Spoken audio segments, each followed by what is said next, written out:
To make the bomb more destructive, he specifically packed thousands of nails inside the bomb box, then carefully installed the detonation device, and finally sealed the box tightly with strong tape. His plan was to send this bomb package to a logistics company. The sorting clerk received the package and didn't open it to check. Instead, he just shook the box hard as usual. From the sound, he thought it was some valuable metal item, so he confidently loaded it onto the transport truck. Finally, the delivery person brought the package to the customer. The woman had obviously been waiting for a long time. As soon as she got the delivery, she couldn't wait to open it and instantly triggered the detonation device.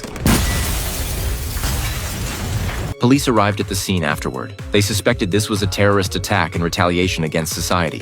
A total of 10 people were killed, and over 20 were injured. Fortunately, the delivery person only sustained minor injuries. Based on the shipping address he provided, the counter-terrorism SWAT team quickly found the suspect, but the man looked completely innocent. He said he was just an employee at an errand service company and had delivered 2 similar packages to the logistics company for a mysterious person the day before. Hearing it was 2 packages, the SWAT team became tense again. At the same time, the other package had already reached another customer. The woman needed to use the bathroom, so she asked her son to help open the package. To prevent another tragedy, the SWAT team could only rush to the scene while having the station call the woman. But the woman had left her phone on the table, and it was on silent mode. At that moment, the boy was about to open the package. Fortunately, at the critical moment, the SWAT team arrived. Because the situation was urgent, Captain Jimmy didn't explain much. He directly told the boy to stop what he was doing, then had the boy place the package on the ground. But this process had to be slow enough. Even moving slightly too fast could detonate the bomb. There you go.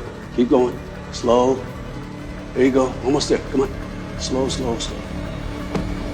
There you go. Good job. At this point, the woman also came out of the bathroom. Jimmy had her quickly take her son and the janitor and evacuate through the back door. He and his teammates hid behind a car 100 meters away, then remotely controlled a robot vehicle to slowly pick up the package. Since this was downtown, they couldn't find a suitable detonation site in a short time, so they could only place their hopes on this blast-proof chamber of less than 2 cubic meters. After the robot vehicle left, the bomb disposal personnel carefully closed the chamber door. 3, 2, 1, fire in the hole!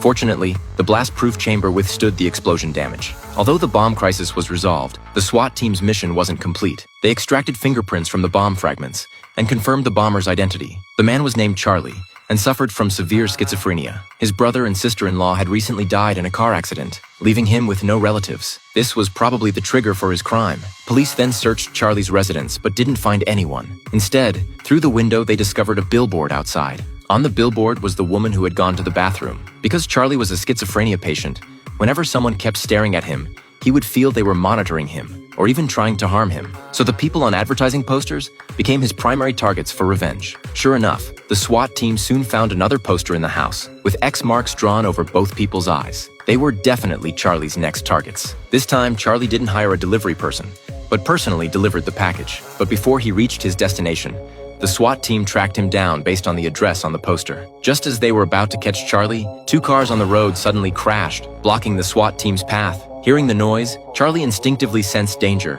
and ran directly into a nearby restaurant with the bomb. He wanted to go through the restaurant's storage area and escape through the back door, but without a key, he couldn't open the steel door. A server who hadn't escaped in time became his hostage. Plus, he had a bomb. So even though the SWAT team rushed in fully armed, they didn't dare act rashly. They had to pretend to negotiate with Charlie to make him let his guard down. When he put down the bomb, Jimmy quickly grabbed a water gun and broke through the box. Soon the bomb was soaked and lost its effectiveness. Without the threat of the bomb, the SWAT team no longer feared Charlie. They subdued him quite easily and rescued the hostage.